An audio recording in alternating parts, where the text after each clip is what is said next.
Capitola, come to the coast with me. The sun and the sky are free. We'll play in the sand and sea. Capitola, paradise you'll adore. I'll take your hand there on the sand along the shore. We are here with Mel Bowen, who's going to talk a little bit about growing up in Capitola and the Santa Cruz area. Mel worked for many years for the Santa Cruz Sentinel, and we're also going to talk about his uncle, Harry Bowles, who was on the first Capitola City Council. Mel, thank you so much for being part of the Capitola Memories Project. Thank you, Frank. Good to see you again. Where were you born? I was born in Santa Cruz Sisters Hospital back in 1934, so I've been around a while. Now, where was the Sisters Hospital located?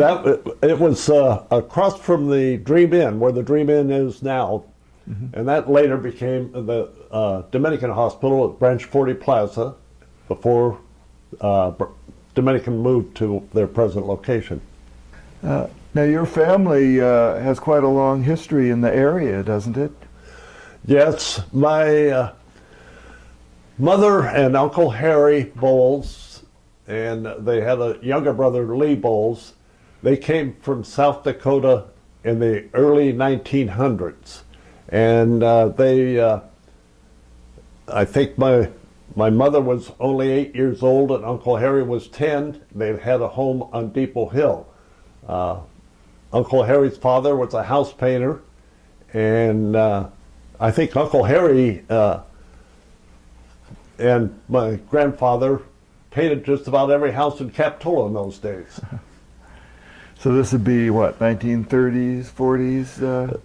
Yes, the 30s and 40s. Uncle Harry died in 1997. He was 87 years old. So born about 1910 then? 1910, right.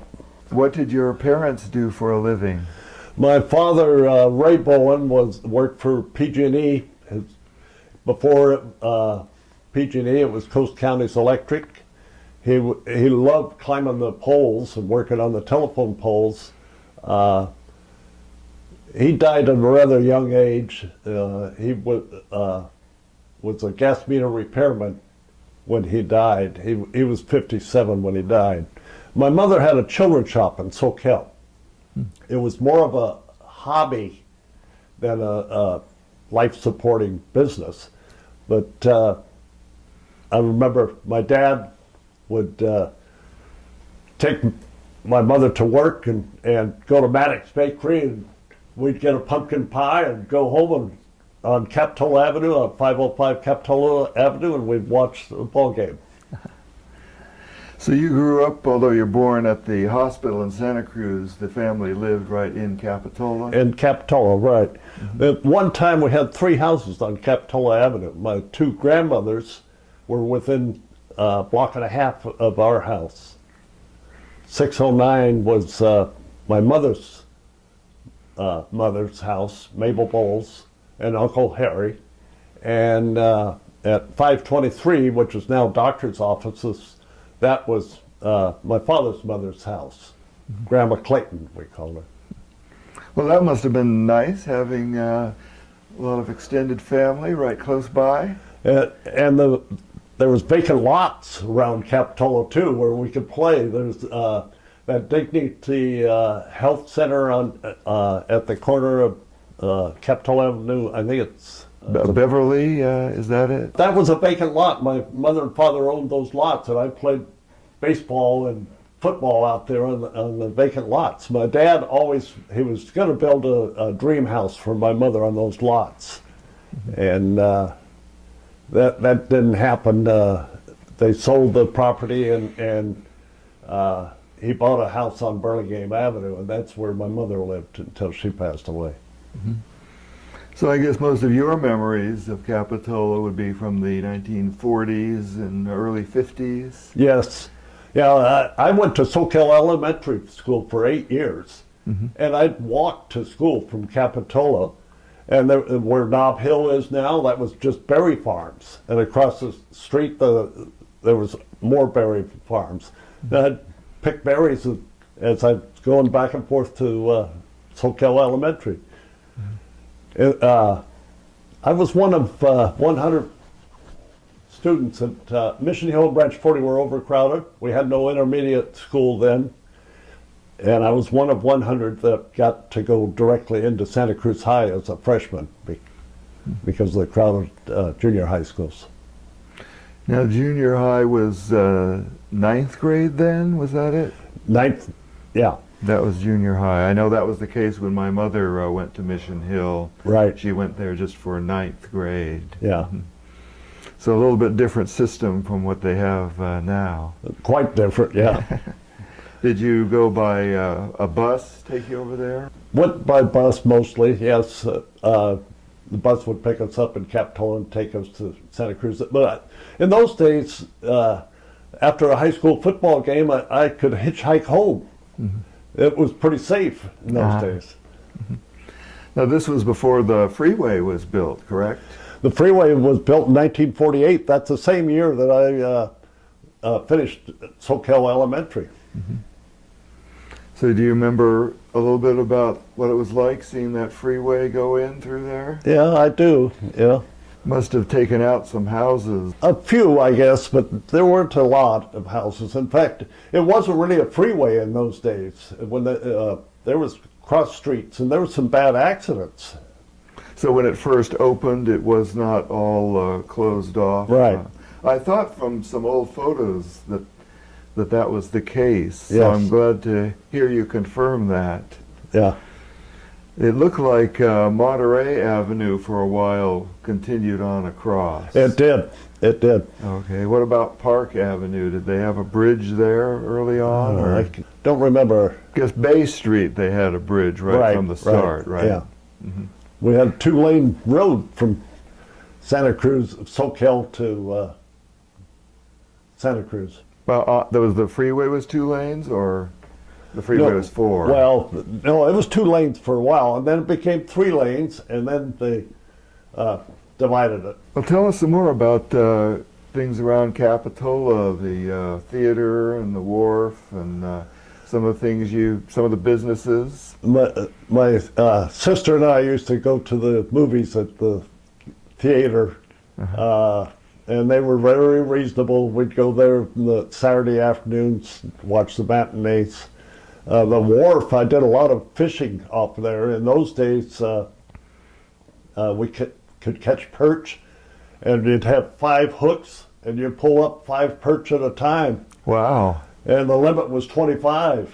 Mm-hmm. My dad was quite a trout fisherman, and we'd fish underneath the trestle and underneath the Stockton Street Bridge.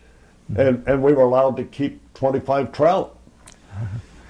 Oh, well, you remember when the creek then had quite a few trout in it. Yes, yeah. Was there a particular fishing hole or place that was you liked? Underneath the trestle was pretty good. Mm-hmm. And we'd cast to the other side of the creek. We'd cast from the Capitola Avenue side over towards Capitola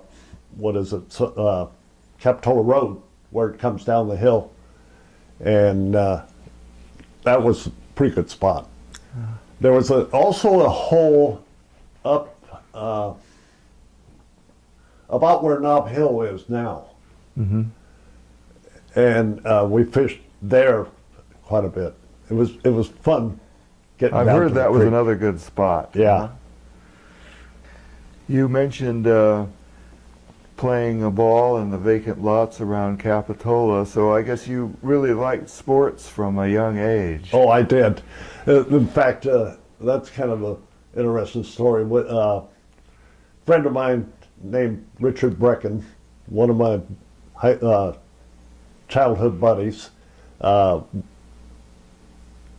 me that there was a baseball game going on at Soquel Elementary on Saturday mornings.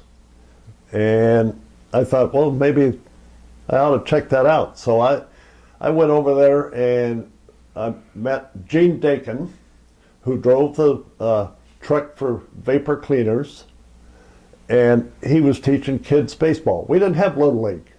This was all before Little League, and he was teaching kids baseball, and our school bus driver, Mr. Patrick, was helping him.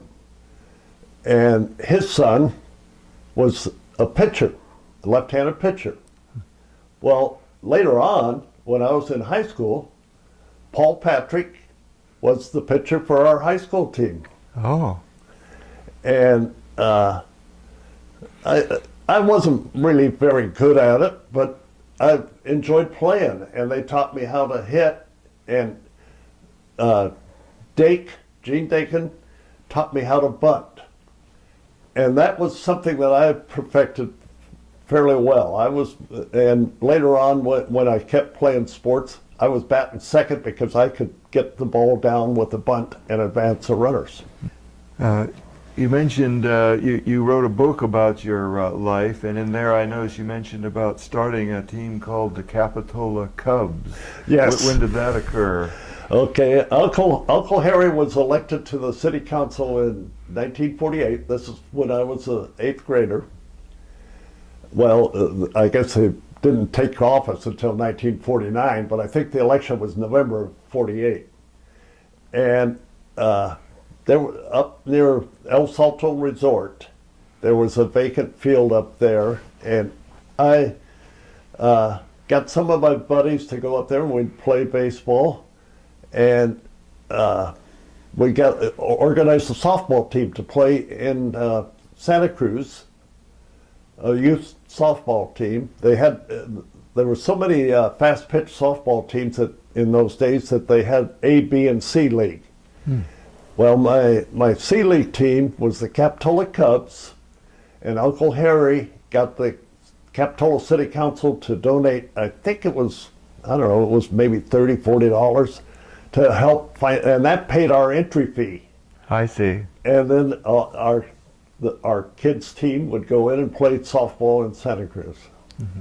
About what age were you then? Let's see, I would have been about 14 or 15. So you played baseball then for the Santa Cruz High School team? I was more a junior varsity player than a varsity player, but I got into one varsity game in my senior year. In those days, there was no Soquel, no Harbor, no Aptos high schools. The high school league was only 4 schools: Santa Cruz, Watsonville, Salinas, and Monterey. There was no Pajaro Valley. And in football, I didn't play football. I was a string bean, but I played in the gym classes. That was about it. But I was a strong supporter of our high school team, and we played Watsonville twice, and Salinas twice, and Monterey twice a year. That we had to play them twice, home and home, in order to get enough games. How did the teams travel? Was there a bus or school bus? Take them over to Monterey or Salinas? Or? Right, and we had the school bus. We'd have Reuters buses. We had to pay I've forgotten how much, but it was not much in those days for the bus transportation. And if it was an important game, Santa Cruz Watsonville was a pretty heated rivalry in those days. Watsonville had a good team. Under Emmett Geiser. They beat Santa Cruz twice a year for 13 years. Well, it's probably a little bit bigger school maybe than Santa Cruz, do you think? Yeah, I think it was then, yeah. You mentioned also in your book that one of the players when you were at the high school was Ron Walters, who later became a coach at Soquel High.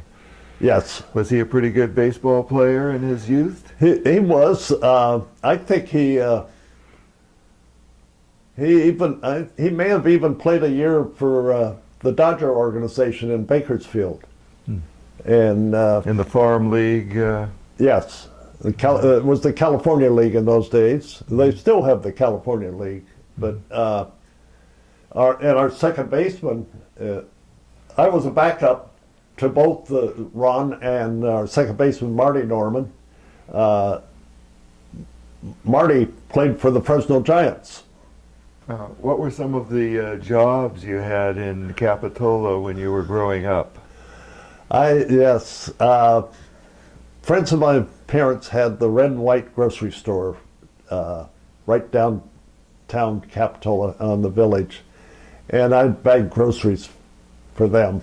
Mm-hmm. And one year, Benias had a restaurant. Yes. And I washed dishes in there. That was hard work.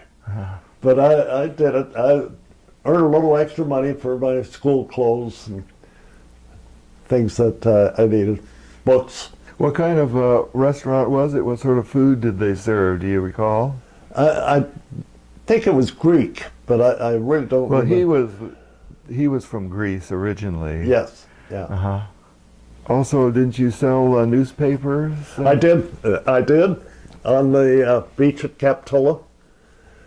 July and August was we had the suntan special, the train bringing people in to Capitola, and they stop at the depot, and a lot of Bay Area people were coming to Santa Cruz, and I had the San Francisco Call Bulletin, the News, the Oakland Post-Inquirer, and the Oakland Tribune, and I was carrying those papers around and selling them to people on the beach. So you didn't have like a paper route? It was No, I didn't have a paper route. Right on the beach then? Yeah. Interesting. Yeah, the suntan special was quite famous. I guess they discontinued it during the war, but brought it back for a while after the war, right, through the 50s. Yeah. And that was a special tourist train. Was that just in the summertime? It was just the weekends, yes. Weekends in the summer? Yeah, Sunday train usually. Mm-hmm. So I guess the depot then in Capitola was still a passenger depot. It was. Mm-hmm. Also, didn't you have a job picking berries for a while? I tried picking strawberries. It lasted one day. Oh. That's hard work. Rather short career. Yeah. Where was it that they had the berry farm? That was up on Capitola Road, mm-hmm, up towards the mall, up in that area. Mm-hmm.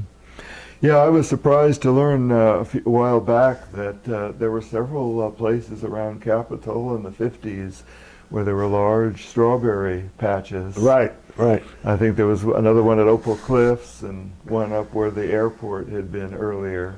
Yeah, my first airplane ride was there at Capitola Airport. Oh, uh-huh. And I guess I got a little excited because I didn't keep my dinner down. Uh-oh. Did you just go up the once? Yeah. What kind of a plane was it? Just Piper Cub. I see. It was, later on, Esther Rice was, I forget her husband's name. Russell, I believe. Russell, yes. Mm-hmm. And I think I went with him. Yeah, they ran the airport for Right. a while and were very well known. Yeah. Uh-huh. And Harry Bowles was the one that arranged that for me.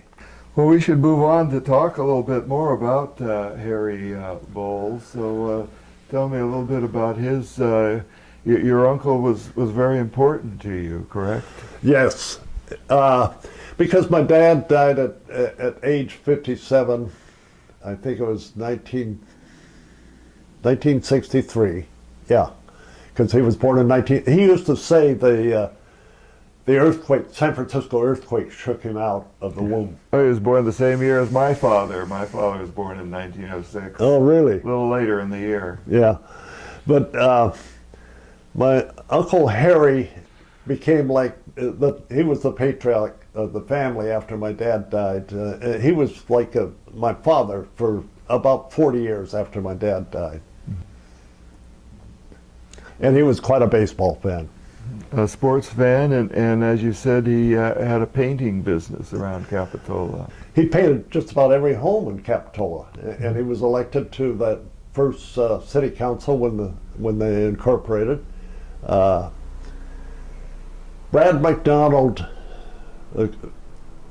founded Shadowbrook, and he was the leading vote getter when Capitola incorporated. And my Uncle Harry, Brad was the youngest one elected, and my Uncle Harry thought they needed a older man as mayor. So he didn't vote for Brad McDonald for mayor, and that was not a very popular decision. Uncle Harry was criticized enough that he never ran for re-election.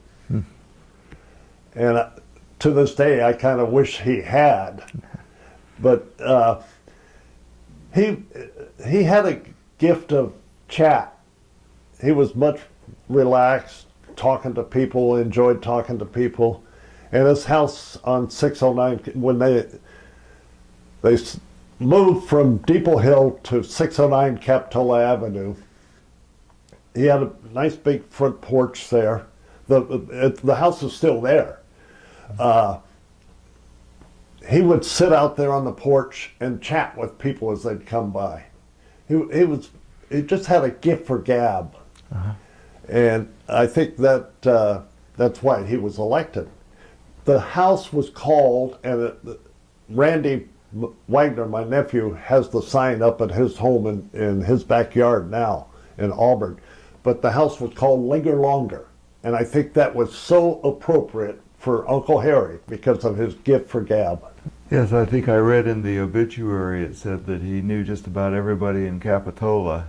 Yes, yeah. Did you write that? I did write the obit. For the Sentinel? Yes, yeah. That was a hard one to write. Oh, I'll bet, yeah. But he had been sick for a while, so I had a little time to practice and work on it. Well, you knew him better than just about anybody else, so that was nice that you could make sure that it was done right and you got the facts straight. And Peggy Townsend, do you know Peggy? I've met her a couple times. She was a co-worker, and she gave me a nice compliment. She said that was one of the best obits she had read. So what were some of the other activities in the community that Harry Bowles was involved in? Well, before I was born even, he was a semi-pro baseball player. He played for the Soquel Giants. He taught me how to throw a curveball. And that was his specialty as a pitcher. He could put a spin on that ball. And he was not overpowering fast, but he had and his catcher, Jess Souza, had a tryout with the Seattle Rainiers of the Pacific Coast League. Uncle Harry took me to a lot of baseball games, and we played catch in the driveway there at 609 at Linger Longer on Capitola Avenue. And Randy, my nephew, played catch with him. And he said by the time Randy got big enough to play catch with Uncle Harry had a sore arm. He could hardly throw the ball. Oh. Can you tell us a little bit about, kind of the baseball scene at that time? Because the major leagues didn't have any teams out here yet. No, the major leagues came in 1958, and Uncle Harry and my dad, the three of us, would go to games at Seals Stadium, and Joe Brovia played for the San Francisco Seals, and later on he played for Portland in the Pacific Coast League. Joe Brovia was born in Davenport, and he was quite a local hero. And later on, I got to play semi-pro baseball with Joe. So things like the Pacific Coast League were really a big deal back then. Well, there's a book I have in my library in there that says calls it the Grand Old League, and it was pretty much equivalent of Major League Baseball. It was a high level baseball. So in the high school, what kind of a student were you? Were you interested in journalism at that age, or did that come later? No, journalism. I didn't know what journalism meant, and I was not a very good student in high school. I wish I had worked harder in high school, but all I wanted to do was play baseball and basketball. I thought maybe you're on the newspaper for the high school or something. Well, my senior year, I saw one of the elections for English. One of the substitutes was journalism, so I took journalism, and I became. Okay. I was the assistant sports editor of the Trident at Santa Cruz High, and when I finished high school, I didn't know what I was going to do, and I wanted to play baseball, and Monterey Peninsula College was the new community college over there. I think they started about 1948, and Hartnell was established. We had no Cabrillo yet. Right. So I enrolled at Monterey Peninsula College to play baseball. And I had to have a subject, of course, so I took journalism. And I was never very good with the grammar or the English, even when I was close to retirement at the Sentinel. But I worked hard at it, and I was pretty good at layout and design for the pages and things like that. And we weren't computerized yet. It was cut and paste and that type of stuff. So I managed to get an A. And then I got my Bachelor of Arts degree. I didn't know what I was going to do, so I applied for San Jose State, and lo and behold, I got accepted. So I went to San Jose State, and I managed to get my Bachelor of Arts degree in 1952, 4 years of college. I didn't play baseball or anything at San Jose State. My dad worked PG&E, and we had a neighbor in Capitola. I guess it would have been 507 Capitola Avenue, that was his summer home. And he happened to be the office manager for PG&E in San Jose. I got a job as an elevator boy. And through my dad and Mr. Black, the neighbor in Capitola. And that's how I've managed to go through San Jose State. Between classes, I'd go down there and run the elevator. It was a 3-story building. I'd run office pools for the sports events in the back of the elevator, and they liked that. Did you live in San Jose, or did you commute? Most of the time, I lived in San Jose. 6 of us guys rented a unit in the back of a family home on 8th Street. And there was 2 bedrooms, a family room, and a kitchen. And of course, we had to do our own dishes and things. My roommate he drove school bus. So we'd, take turns cooking and things like that. It was a fun time. Right off campus on 8th Street. We'd walk to class. Well, your family must have been very proud that you got a college degree. I was the first in our family to get a college degree, and Uncle Harry was there for the graduation. Oh, that's nice. Uncle Harry and my dad and my mom. Well, from once you got your degree, where did you get your first job? I worked up in Fairfield. I don't know if I said that in the book, but I said I would never work for the Sentinel. I remember you read that. Now, what was your beef with the Sentinel when you were young? I didn't like the way they treated my classmates. That were Ron Walters was one of them. I didn't like the way the sports editor Arnold Wechter was treating my friends. And so I wasn't never going to work for the Sentinel. And I went and got a job up in Fairfield, California, and Fairfield in those days, it wasn't as big as it is now. All there was there was Travis Air Force Base. I think the population of the city was only 14,000. So the paper published only twice a week. And I had to do everything. I wasn't just sports editor. I had to even do the dark room,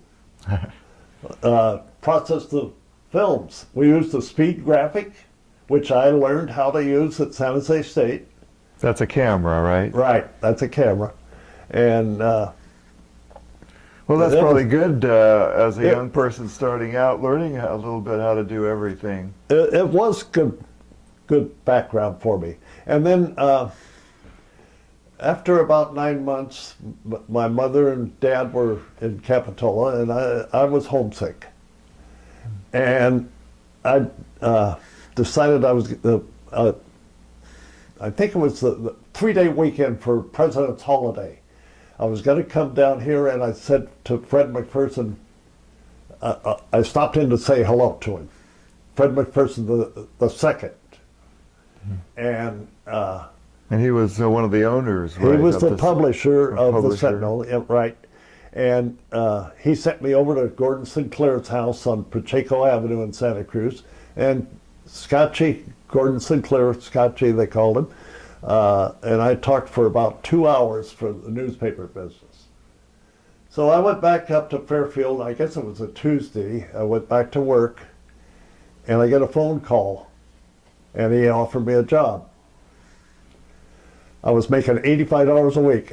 My salary jumped from $55 a week in Fairfield to $85 a week at the Sentinel. And I was so excited. I called my mother and told her about it, and she says, they called me Cy. My mother and my father both called me Cy. I don't know if you've noticed, I do take deep breaths sometimes, but anyway, they said, my mother says, I've got some news too. You're going to be an uncle. My sister had a baby named Randy, Randy Wagner, the one in Auburn who's doing a lot of family history work right now. Uh-huh. So you started with the Sentinel, what year was that? 1957, in March of 1957. What did you do for the Sentinel? Well, Arnold Wechter, that I mentioned before, was moving to news editor, and he still held the title of sports editor. But I was doing the page and doing all kinds of sports. My first day on the job, Arnold took me to a dinner on Cannery Row in Monterey because they were selecting the all-league basketball team. And the high schools consisted of Monterey, Salinas, Watsonville, and Santa Cruz. So it was quite an interesting day. And here I am with the guy that I said I hated. He became my mentor. Uh-huh. He really taught me a lot about the newspaper business. And I miss Arnold quite a bit. Well, you started working for the Sentinel on the eve of some very important changes in sports around Central California. Yeah, I was at the very first Major League game on the West Coast at Seal Stadium in San Francisco. The Giants and the Dodgers. I could recite the Giants lineup. I don't think I can totally remember the Dodger lineup for that very first game, but that was April 15th, 1958. So they were the first two major league teams, right, to move to the West Coast. To move to the West Coast. And Horace Stoneham owned the Giants and Walter O'Malley the Dodgers. And O'Malley convinced Stoneham that the two had to move together. There were natural rivalries in New York, and they had to move together to continue that rivalry on the West. And 1958 was also an important year for Santa Cruz High football, correct? That best high school football team I think I ever saw. There were some good ones. 1967, there was Santa Cruz and Soquel both had good teams. But 1958, they were undefeated. They only had, the coach was Larry Simmering, and they only had one close game all year, and that was the second time they played Salinas. They had beat them by only by one touchdown. Now, were they still just playing the three other high school teams? Yes. I guess in your course of covering a lot of sports, you got to meet quite a few famous sports figures. I got to meet John Madden. I got to meet Kenny Stabler, Tom Flores. Tom Flores is still alive. Last time I saw him, he was down in Palm Desert, and he's part of a study for CTE, the concussions, football injuries at UC Irvine. I met Willie Mays. I've got an autographed baseball in there for Willie Mays. So the Sentinel sent you out to cover a lot of these games, correct? Well, actually, it was elective because we were non-union. We could go to the games and write about them as if we chose to. And nowadays they don't do that. Well, I have to ask you about your involvement in selection of the Soquel High mascot. Oh, yes. Can I bring that one out? Yeah, sure. This column, Sidelights was my sports column at the Sentinel, and later on I used the same title in Salinas when I worked for the Salinas, California. But Soquel High School was, Soquel's an Indian name, of course. Yes. And I was probably not politically correct, but we didn't know what politically correct was in those days. And this is 1962, April 8th, 1962. And I had advocated that Soquel should have an Indian name. If not, Stanford was still the Indians. Correct. And I had said that they should have an Indian name, maybe the Braves. I really pushed for the Braves. So I get to work on a Saturday. Of course, the Sentinel's a Sunday morning paper. The schedule we had in those days was Monday through Friday we were afternoon paper, no Saturday paper, and then we have a Sunday morning paper. Well, that meant you work Saturday nights. And when I get to work, I hear that Soquel had chosen the nickname the Knights. So I wrote this column and said, who is the younger generation trying to fool with knighthood? And I said that they should be ashamed of themselves. Maybe the cheerleaders should be wearing 90s. And it became known as the 90 column. The following Tuesday, April 10th, was the opening of the baseball season at Candlestick Park. And that was the very first game at Candlestick Park. So I went to that ball game. When I got home, I went to my mother-in-law's house up there in Holy Cross, near Holy Cross. And she told me that was quite a scene down at the Sentinel today. I didn't know anything about, didn't know what she was talking about. The students were picketing me and marching in front of the Sentinel building. And the San Jose Mercury was competition for the Sentinel in those days. Now they're under the same ownership. Right. But in those days they were competition. So the San Jose Mercury had photographs, and they did a big story about how the students were protesting my column, the 90 column. Well, that's interesting. I went to Soquel, and we were the Knights, but I didn't know just how that came to be. But the students had to vote on it, correct? Right, that's correct. And I think the Knights won overwhelmingly. That was their selection. Yeah, Yeah.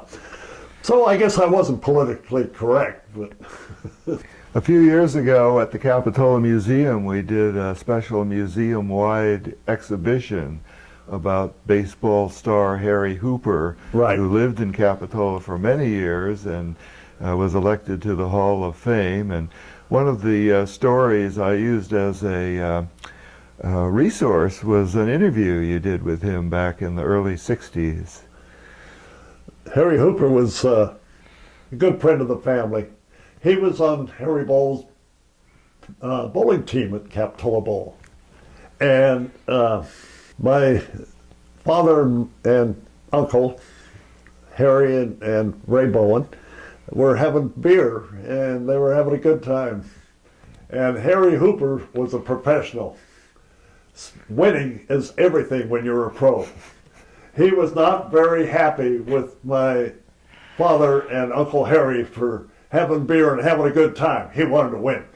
Well, he, I guess he liked to talk about baseball, of course, because there's a lot of good information in the article that you wrote about him. He had a Babe Ruth bat, and at one time he said he was going to give that to me, but of course it's in Cooperstown, the Hall of Fame. Yeah, he played with Babe Ruth in the Yes. early years with Boston. And he was very upset when the Red Sox sold him to the Yankees. And of course, the story is that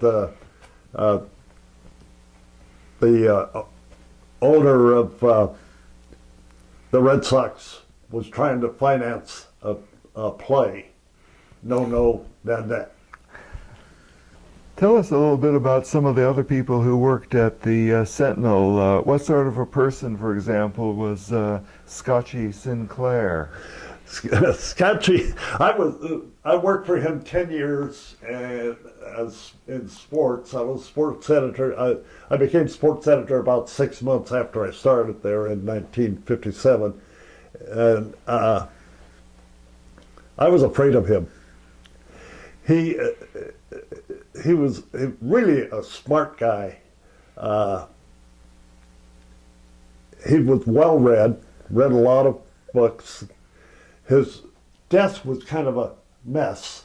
You know, newspapermen are not the cleanest people in the world, but he knew what everything was. And one time I had to go in to adjust my time card, and he'd never look at you straight on, you know, eyeball to eyeball. He'd talk to you with his head down like that. You know, what were you doing in my office last night? He scared me. But John Lindsay, my good friend John Lindsay, he's the one that got me back to Santa Cruz in 1975 when the Sentinel was becoming a little more high tech. But he told me, go back at him when he criticizes you. Just go speak your mind. Go right back at him. And then Scotchy and I, when I started doing that once in a while, we started getting along a lot better. He had more respect for you for holding your ground, I guess. It's amazing. Some people are like that. I never realized that, I guess, until later on. And he was involved a lot in trying to attract UCSC to Santa Cruz. He right? was.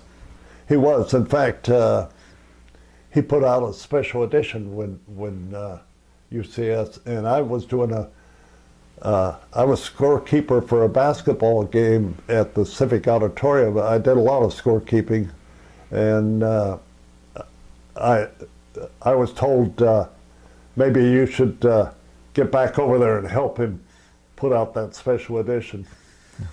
I read an editorial once that he read, which I later found out, like you say, he was a really brilliant guy and did so much to get the university to come here. But I read an editorial once, which I was did not find especially appealing being a UCSC alumnus, because he really criticized the university in later years. He said, they don't even have a football team. Well, that was one of the reasons I stayed at the Sentinel as long as I did. In the journalism profession, at 6 years you're at the top of the pay scale, and the university came. I can't remember the exact year, but 65 was 65. Okay, and I left in '67 because I was a little frustrated that they weren't going to. Dean McHenry was not going to have any athletic teams, and then I liked cars in those days, and I was offered a job at Milpitas, and I left, and I was gone for 9 years before I returned to the Sentinel in 1975. Well, now, when you were first working at the Sentinel, they were still using linotype machines, right? Yes, yeah. What was the process of putting out a paper each day? Can you kind of take us through the steps at that time?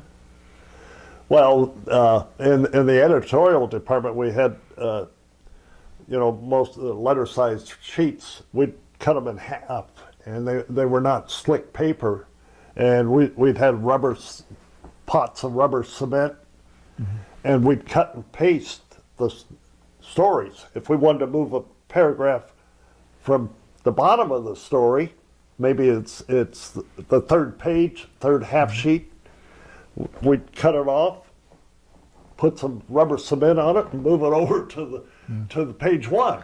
I see. And the actual printing, I wasn't too involved in. So you were cutting and pasting a paper printed copy. Right. But if they were still using linotype machines, they must have set the type and then just printed it on sheets of paper for you to do the layout. Is that how it worked? Well, they'd use the linotype. We had some guys that were pretty skilled typists on those linotype machines, and it would come out and we put it into, they called it a chase, which was the size and shape of a newsprint page. Okay. One of my printer friends, Rich Dietz, would be on the other side moving the type around, and I actually learned how to read upside down. So I could tell him that I wanted the story over here and this picture over here. And one of the things learned in journalism school was how to, we'd use a big photo and then use smaller photos around it to supplement it. And usually your big photo would tie in with your major story, So you had to have your own photo lab and be able to make the halftone negatives, I guess. They cast the page into a cylinder that would go onto the press. Nowadays, everything's offset and digital. So this was before the Sentinel moved to the building that was in later years. When that was picketing. That one, there's a street there now. That's Vine Street in Santa Cruz. And they built the new office building next door. But they were still on Church, but now they built a new one. Right. I think that the new one opened in about '67, I guess, about when you left. Was that correct? I think it was maybe '68. Or '68? Yeah. I can remember taking a tour of it in junior high school. Oh, really? I was going to ask you, you were back in time for the '82 flood? And I have a book in there that we put together in '82. John Lindsay was instrumental in that, and we did that for charity. We did one after the earthquake in '89. The 1955 flood. I was doing my internship at the Sunnyvale Standard. I was still a student at San Jose State. And in those days we had teletypes, and my job was to go in and clear the teletype early in the morning, 6 a.m. It was an afternoon paper. Clear the teletype, organize things for the wire editor, the news editor when he came in, what I thought was important. And I learned that Soquel had been flooded. And my mother had the children's shop in Soquel. Oh. Then I saw Highway 17 was closed. I see. I called, got through somehow to my mother, and she said, it's a mess. My dad was pretty skilled with woodwork, and he had built all the fixtures for my mother's store in Soquel. Mm-hmm. And the water, Soquel Bridge collapsed. The water had plugged up from the trees coming down Soquel Creek, and the water went up. And her store was up there by where Aldo's Bakery is. They had mud in there that was waist high. Wow. Silt from the flood. And this is 55 flood. 55 flood. And when I got over here, why then, of course, they were shoveling it out. And I did help a little bit shoveling it out. Mm-hmm. Yeah, that must have been an awful... Were they able to eventually clean it all up and get back in business? She got back into business, yeah. Mm-hmm. I don't know, I don't recall if they had insurance help or not, but they did. That must have been an awful mess to clean up. It was. I've seen a lot of pictures of the flood of '82 when a very similar thing happened. Yeah, it was similar. Where were you during the 1989 earthquake? I was working, and the World Series was on in San Francisco, and John Lindsay and most of the Dave Brockman, most of the sports people were up at the World Series. Our business page, our stock page, was a little bit old-fashioned in those days, and in the Sentinel building, which is now Cruz Hill, I was facing the prefab wall. And I had to manipulate the stocks. Sometimes we'd have to take 9 or 2 stocks out and try to gauge which ones were not as popular in order to make it fit on the page. And I was manipulating the stock table, and the earthquake hit out of the corner of my eye. I saw somebody get under their desk. And so I decided that was a pretty good idea, and I got under my desk. And then when things calmed down a little bit, we had no generator to publish the newspaper then. And when things calmed down a little bit, I went outside the building towards the Cooper house, and I saw a person with blood and bandage. And I thought of my family on Grant Street.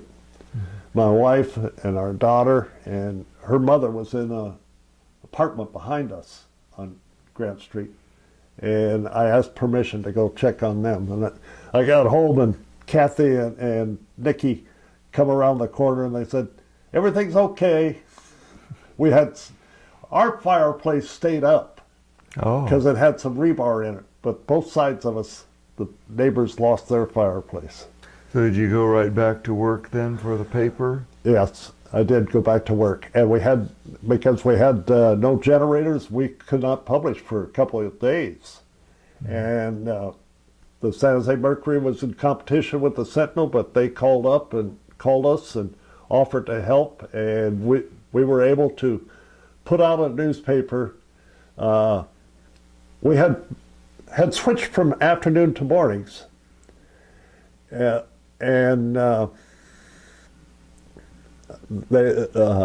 they offered to help, why then we had to print around their schedule. So we went back to being an afternoon paper for a couple of days. Oh. And when we finally were able to get a paper out, Marty Douglas Browning was the circulation manager, and she was there. And we had like 200 people in front of the store, in front of the office building, waiting for a newspaper. And we went out and gave them some papers. We didn't sell them. We just handed them newspapers. They wanted People to know were what was hungry for going news. on. Yeah. Well, I still have one of those papers. Do you really? Good. I saved several weeks worth of Sentinels after the quake. Yeah. Haven't looked at them since '89, but and the museum has, I think, a collection as well. Good. I have another story of Sentinel life, as long as we're on it. Can I tell it? Yeah, please share. I was Sunday editor for 23 years, which meant when they started the press at nighttime, I had to go down and check the headlines, make sure there was no bad typos, no bad words in a headline. And my wife and I were getting ready to go camping, and so we were going to go on Monday morning, and I get the paper. Well, I didn't see anything obvious, but I lived close by on Grant Street, so I went home, opened up the page, and here in red letters on page 3 is an ad. Because we're going camping, I'm looking to see if there's anything that we might be able to use for the camping trip. Flannel shirts had no R in it. Flannel. Oh. Bleep. Well, I guess anybody who's been in the newspaper business for years and years has horror stories of typos. I went back down there and I threw away quite a few newspapers. And the publisher was not very happy because their ad representative had signed off on the ad. But John Lindsay thought it was a good idea that I did that because we would have been pretty humiliated. Any other infamous typos from your history in journalism? No, but we did have a linotype operator early on. We had proofreaders in those days, and we had a cute female, and he would purposely make a bad mistake in the linotype, set the type, so that she would get upset when she read the proof. And come over and discuss it with him or something? Yeah, right. Interesting. I'm kind of curious, back in the 50s, there was a fellow who collected a lot of history stuff by the name of Preston Sawyer. Right. Did you know him? Not very well. I think he was a proofreader. He was a proofreader, and before this lady that I mentioned took over. Uh-huh. What about Margaret Koch? She wrote a lot of history articles. She was a very nice lady. Yeah, and she did a lot of good stories. Well, having spent a career in newspaper journalism, can we get your opinion about the future of newspaper journalism, and where do you think things are going to go? Well, everything's going to be online sooner or later. Don't think there'll be any more paper copies?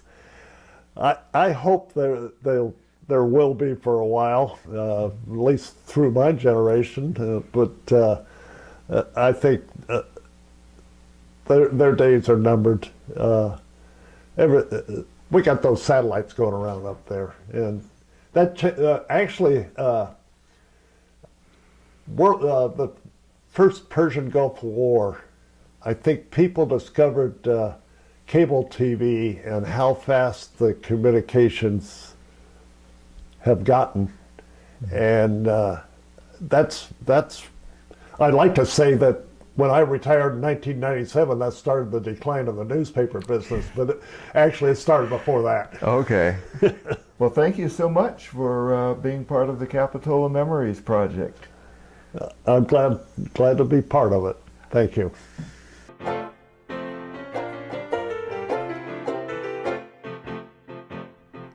Capitola, come to the coast with me. The sun and the sky are free. We'll play in the sand and sea. Capitola, paradise you'll adore. I'll take your hand there on the sand along the shore. Capitola, over the bridge we'll go. We'll capture the sunset glow and wait for the creek to flow. Capitola, sway to the ocean's roar. Beside the strand we'll hear the band down by the shore.